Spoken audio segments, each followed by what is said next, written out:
putting a cap on and restricting the number of international students that come and learn in Canada is not going to solve this crisis.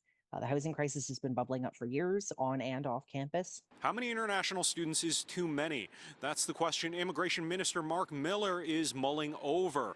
The federal government has been considering a cap for months, though there's no indication as to how big a cap might be or if one is coming for certain. But some post-secondary students say they're not certain that a cap is necessary. I think international students have great benefit to the university, to Canada as a whole. So I don't necessarily understand why there needs to be a cap.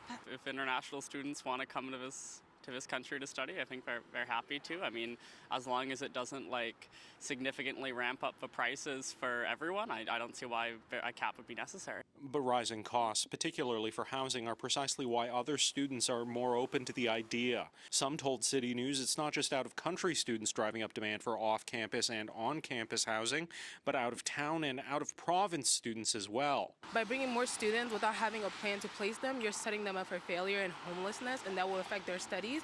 And subsequently, it could result to a bad rep for the university as well. So I just feel like it'd be very reckless to just continuously bring in students without a plan going forward. The Canadian Federation of Students says lack of planning, not international students, is the problem, noting both governments and schools have a responsibility here. So when governments underfund post-secondary, they also lead in part to this housing crisis. So it's not students' fault. It's not international students' fault.